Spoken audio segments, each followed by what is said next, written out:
welcome back to my channel. This time I'm going to do another dashcam video review. Now I've been approached by Vantrue, being asked to review one of their latest dashcams. Now I've paid for it myself and they said they would refund me the cost of the camera provided I put up a review on Amazon, and I said I'd also do a YouTube video, and this is the video. So I just want to get that clear out of the way, because normally, well, up to now, everything I've reviewed is stuff I've bought myself for myself. So I thought, well, why not? And I'll just open it up first. This one's I think it's the N1 Pro is the one I've gone for. I think they also had the T2, but that was a bit rich for me, even though I've got the money. So I'll get this opened up and see what we got. Everybody loves a good unboxing. My trusty Stanley knife. Carefully open this up and let's see what we've got. So there's a camera. Now I also ordered an SD card. Now I had to pay for this myself. I won't pay for it cost SD cards. Now apparently this camera is supposed to support 256GB SD card. So while I'm opening this up, I'll just get this micro SD card out.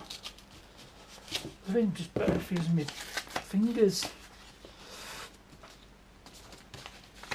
Now, like I said, I pay for this myself. Now, Vantrue recommend the Samsung Evo. Now, I could have got a 256GB one, but I ended up going for the 128, which should be plenty enough. Anyway, we'll put that to one side now. We'll get this opened up and we'll see what comes in the box. There we go, the Vantrue dashcam. I think it's pretty much similar to that cross-toe one I've got in the car already. So, because the T2 looks to be a bit longer, and I think I'm the first person in this country to do a YouTube video for the N1 Pro, because the videos I've seen are all American ones. So just get that little lot out of the way.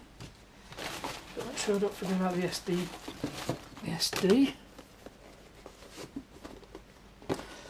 And as soon as I get it out of the box.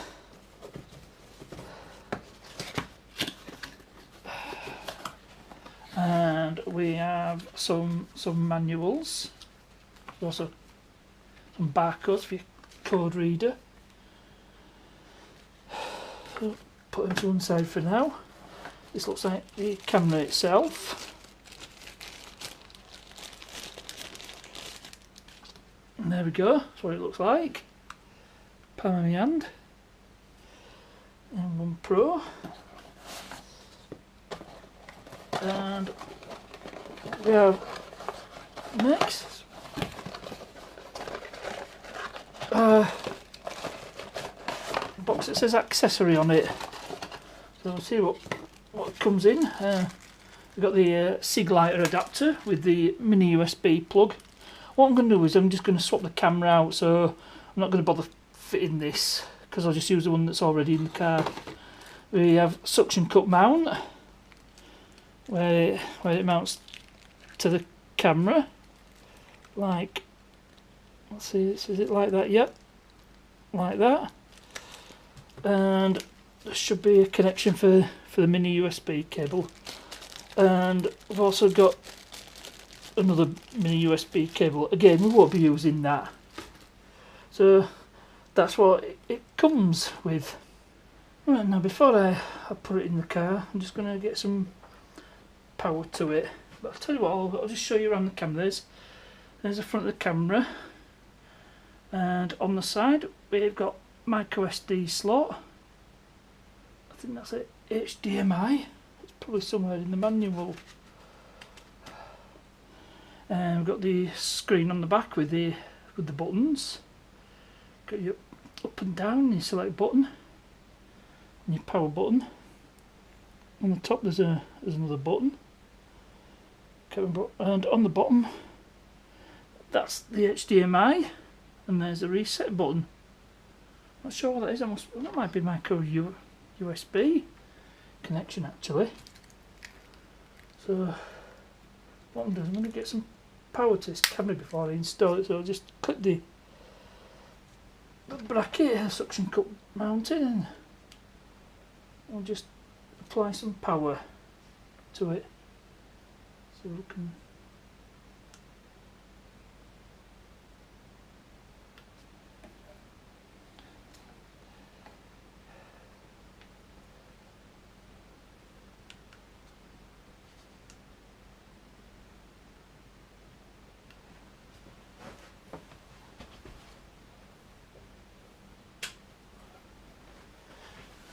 Would help if I turn the switch on at the socket. Right, it's asking me to insert the card.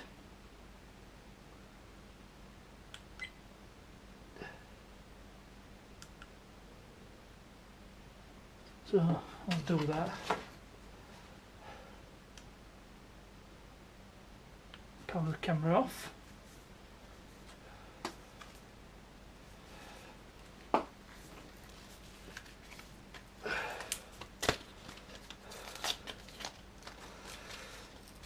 And I said that Vantrue recommends Samsung Evo, but with my GoPro and the other dash cam, I've always used the Toshiba cards. Anyway, I'll put a link to both the camera and the micro SD. So that's the SD card. Now let's have a look. And there we go. Power it on again.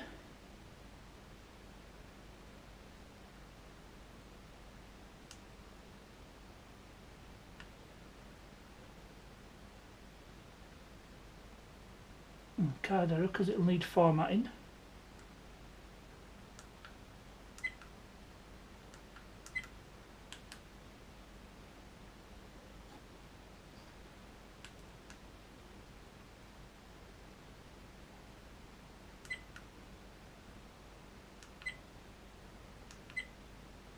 And we're into the menu. You press the power button for the menu. So there's record setup, and we've got resolution. Yep, that's fine. It's 980 by 1080p, which is what we want. Then loop recording, you can set it to 1 minute, 3 minutes, or 5 minutes. And I'm going to set it to 5 minutes. Because the clips, they tend to overlap over each other by a second, so you know, with a 5 minute clip you're less likely to have a bit of footage that you need to join two clips together with, so set that to 5 minutes. G sensor, medium, just leave that. Audio recording on. Parking mode, which is one of the features of this camera. So I'll switch it on, that'll be handy. Exposure, number plate.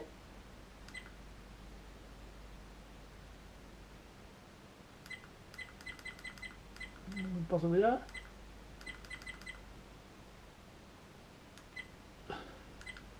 Stamp. So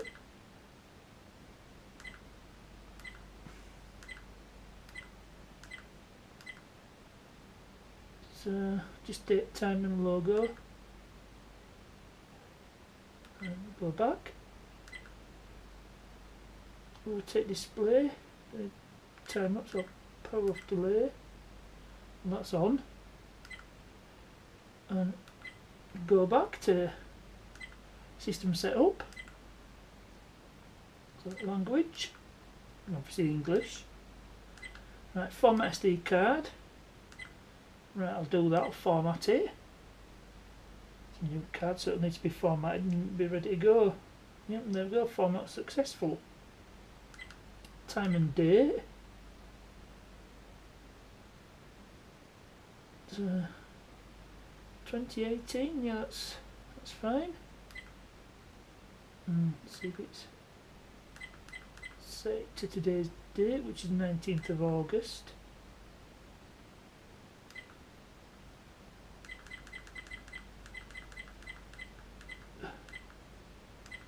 time, just past 11 at the moment. It's 18 minutes past 11, so 23.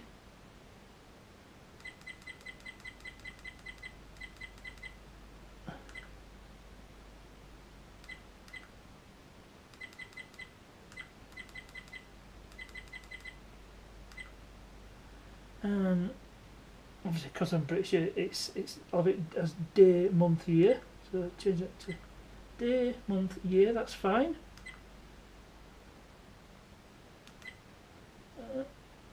Auto LCD off. I'll set that to 1 minute. Device sound, turn it off because it gets irritating. Non-use auto power off. Just leave that as it is. Frequency, I'm not sure about that, just leave that as it is. System info, which is presumably the firmware version. Default settings, so I'll go back to that. And we'll go to GPS setup. I'm not sure if this has a GPS. You can get GPS mount with these. I don't know if this comes with a GPS mount.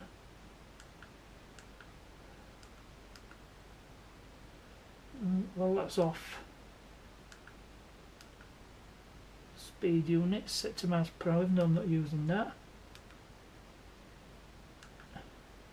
And files.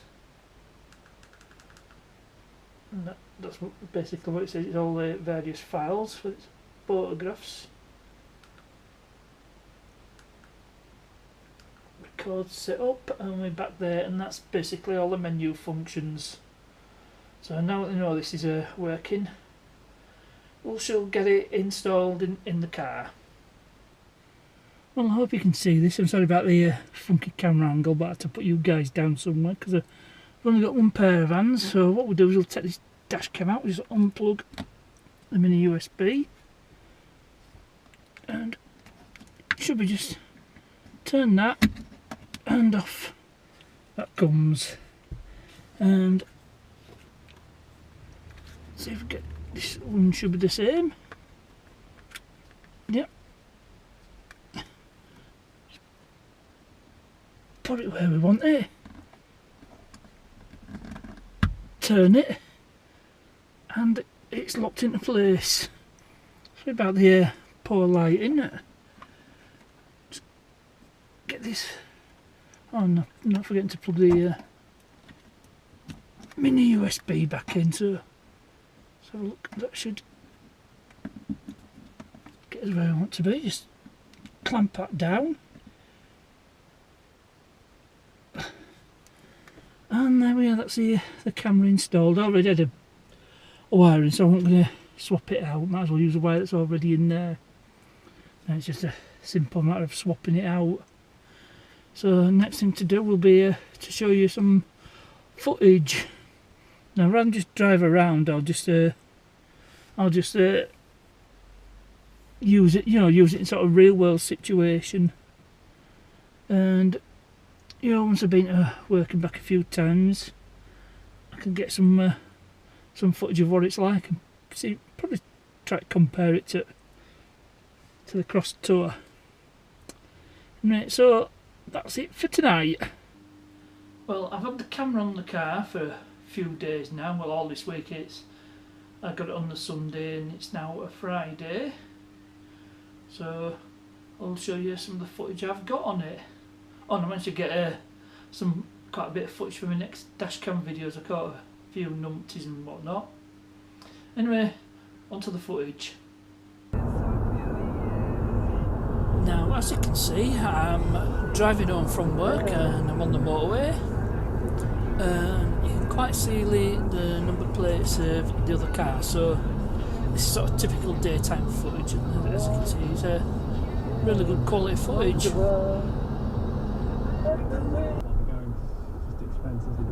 And here we have some nighttime footage. Now, it's not going to be as good as the day footage, and the only way you can see a car number plate is if you go right behind the car, as you can see in that one earlier on. Anyway, this is the best nighttime footage I could get. You know, obviously I'm reviewing this camera in August, so the other day it was still quite light, but this is the best I could do. Quite a good approximation of what your eyes see.